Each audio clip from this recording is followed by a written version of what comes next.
Hi everybody, today's Friday, November 17th, the day after Thanksgiving. I wanted to welcome you to the Search Buzz video recap. I got a haircut. Also, we have several topics we want to discuss today for the past week. They are going to be in category order again. We're going to have Google SEO topics, we have Bing topics, we have some AdWords topics, some Google Maps topics, or actually one AdSense topic, and then some miscellaneous Google and community types of topics. I'll go as fast as I possibly can. Last week was way too long. So again, this is the November 17th Friday edition of the Search Buzz video recap. Everyone, happy Thanksgiving, and we'll get started right away. First thing I want to discuss in the Google SEO topic was that there seems to be some type of major search update going on. Some people say it's caffeine, most people say it's not. There is some type of update. If you do searches, you'll notice that there's different rankings in Google. There's a lot of discussion about this over at Webmaster World, Digital Point Forums, also Google Webmaster Central Help. We have lots of discussion about it. So supposedly, currently, this update is most visible on the data center 209. Say it again, 209.85.225.103. That's 209.85.225.103. So if you want to look more into this, we have a post about it on November 27th, today, at SEOroundtable.com. Hopefully this is not a caffeine update. I don't think it is, but we'll see as more people look into it. Also on the SEO front of Google wrote a blog post called Hard Facts About Comment Spam on the Google Webmaster Central blog Wednesday night. And that blog post basically talked about how having comment spam on your blog or on your website can ultimately hurt your rankings. It can remove trust in terms of how Google trusts the outbound links on your website if you don't remove that spam or don't follow that comment spam. That's the main thing they're talking about. They give you tips on how to actually prevent comment spam from showing up on your website, and if comment spam does show up, how to prevent Google from saying that they don't trust your site anymore. Obviously, if they don't trust your site or your links, that obviously has an impact on how you rank. And if you do comment spam on other people's sites, they tell you how to reverse that by removing the comment spam and submitting a re-inclusion request. We have more talk about that on November 27th today at SEOroundtable.com. I think I initially started this presentation, this video, saying this is the November 17th, but it's really November 27th show. So I apologize for that. Anyway, next topic on the Google SEO front is that rich snippets are now showing up in Google UK and other non-US properties.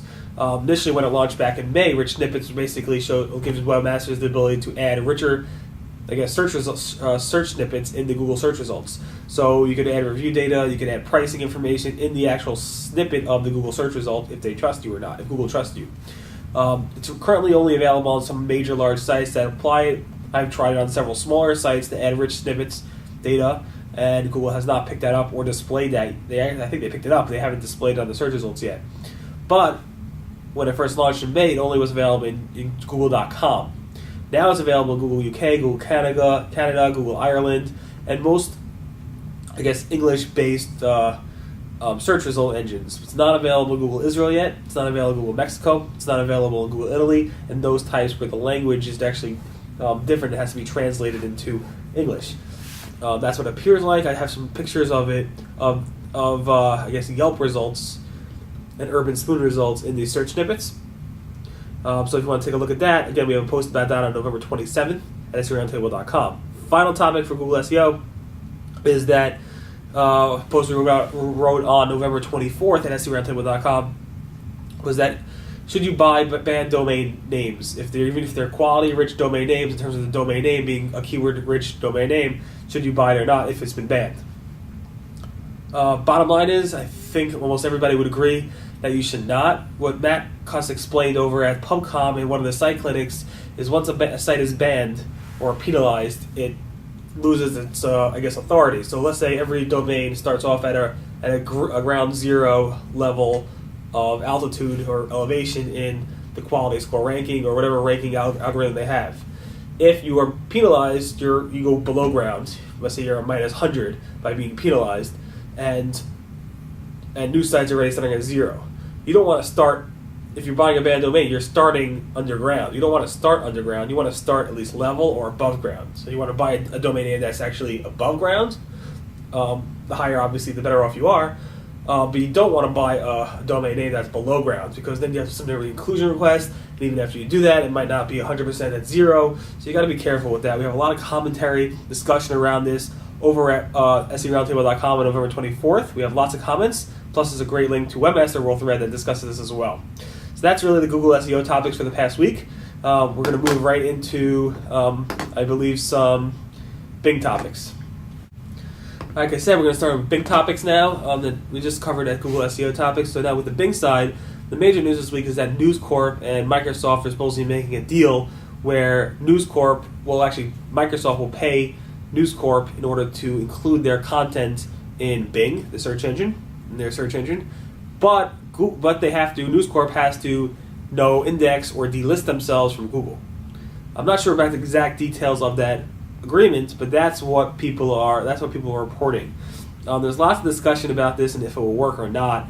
It obviously seems to be some type of game Microsoft's playing on Google. There's lots of thoughts about this, specifically by Danny Sullivan, who probably is the best to talk about this. There's lots of discussion about this as well at Webmaster World and the various search forum threads out there. Some of the funnier comments is, I guess Microsoft has decided that if you can't beat them, sabotage them. One other person said Google is so ingrained in society that building a better search engine would not beat Google, obviously Bing. Drastic measures are the only way to compete with Google these days.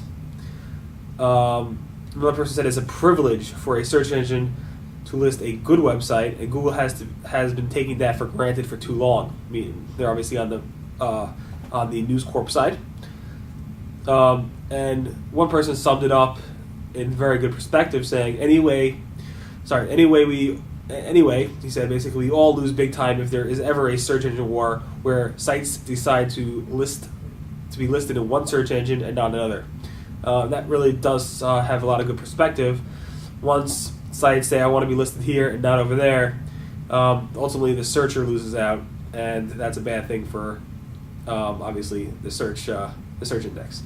Also on the Bing side is more SEO related topic where we're noticing, we did a post on November 23rd that people are discussing that once in the past, about a month ago, we reported that Microsoft Bing is figuring out 301 redirects better. Back then, a lot of people just didn't really agree with what we had to say, what Webmaster World had to say about that. But now, there seemed to be a November Bing update. We reported earlier, like I think last week or the week before. And after that update, it seems like a lot of people are saying, yes, Bing actually is handling 301 redirects much better than they were. And back in the day, when Bing wasn't handling it correctly, they were treating some 301s, not all, but some 301s as 404s. And now it seems like Bing is actually doing a much better job at handling those redirects.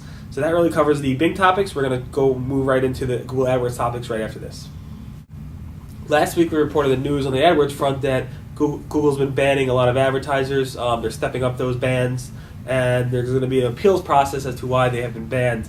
Over the weekend, I received several phone calls from Google advertisers who were banned, several emails, and lots of other types of communication from people who were banned, asking me if I could unban them from Google.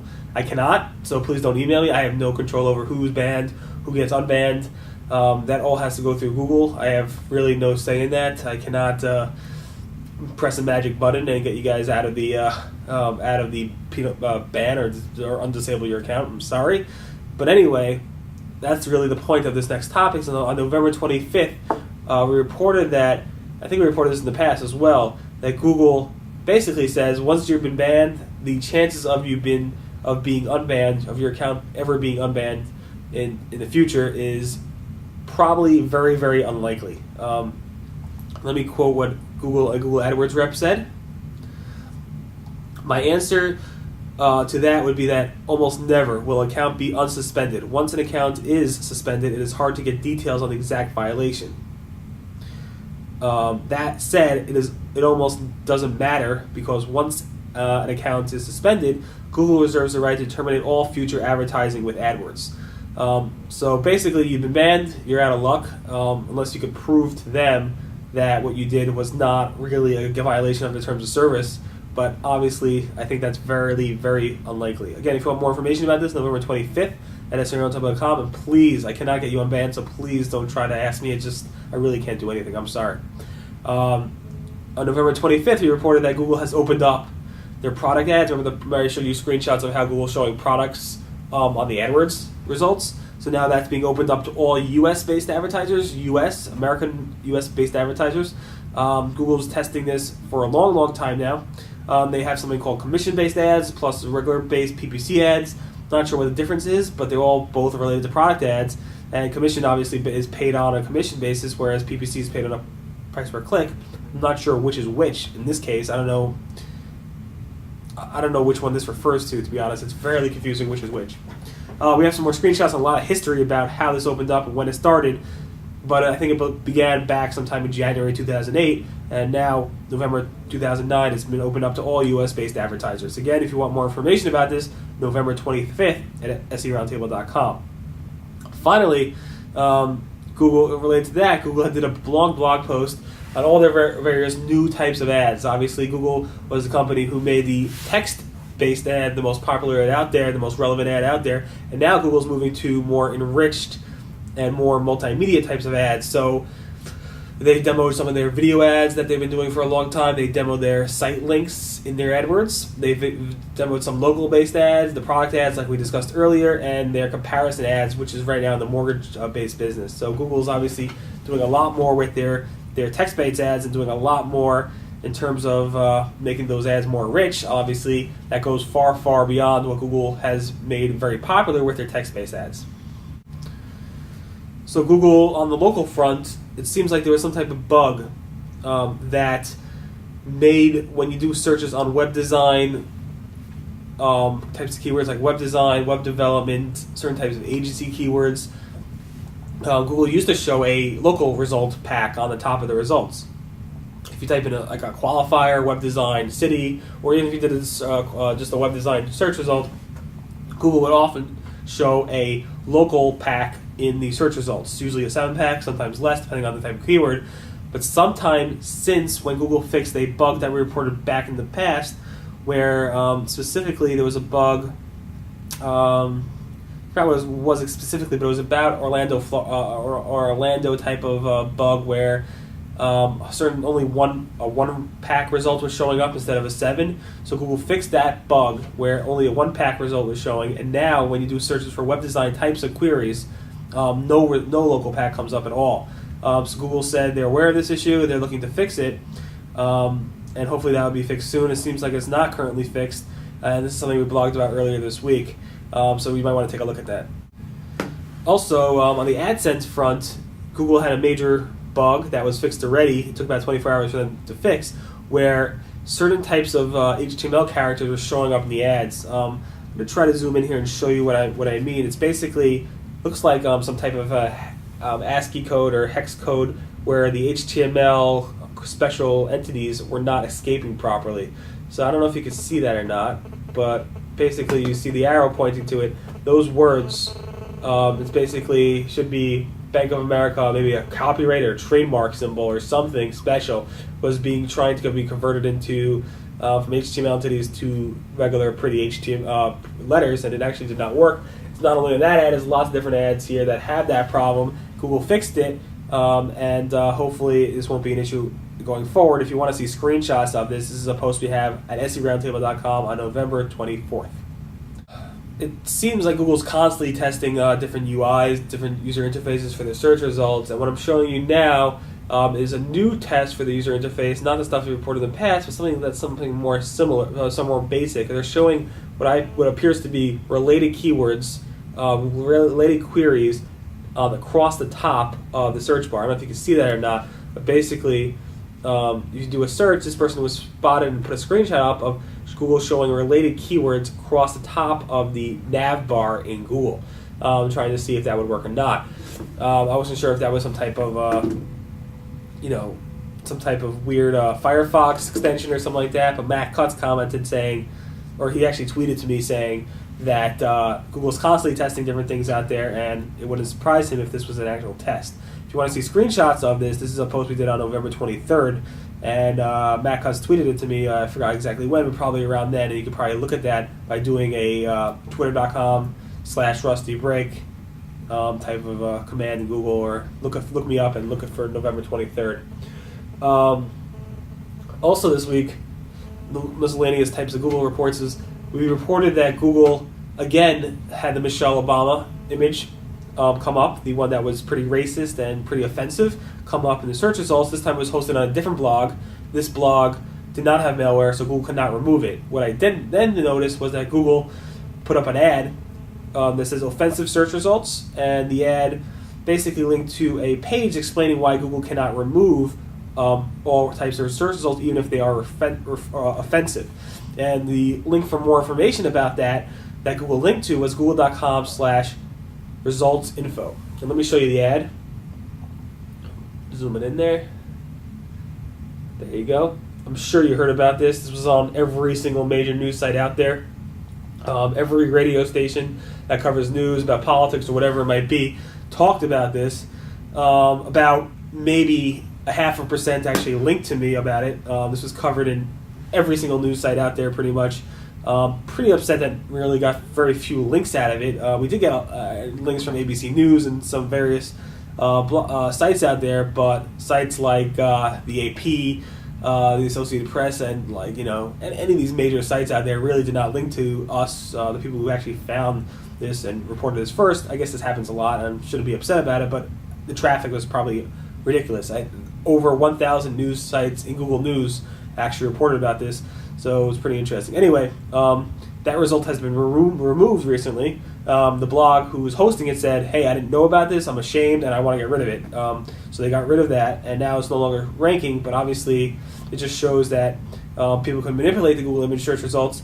Google has very little say in how they actually could remove that, so they put up an ad there explaining why it's there. This is not the first time Google puts up an ad to explain an offensive search result. They've done this for search results on related to, I think, Bush, and also back, the first one ever was related to a search on Jew.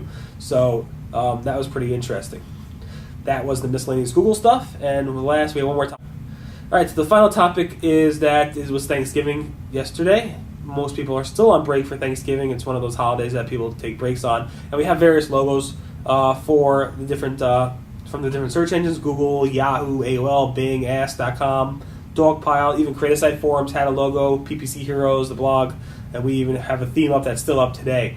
If you want to see all these pictures and take a look at all the historical pictures back to 2004, we have all that information at SEOroundtable.com on November 26th, which was Thanksgiving. Everyone have a great Thanksgiving, and we'll conclude right here. Again, today is November 27th. This is a Search Buzz video recap. And if you want all this information, this is the news we covered over the past week at SEOroundtable.com. My name is Barry Schwartz. Everyone have a great Thanksgiving weekend, and we'll speak to you next week.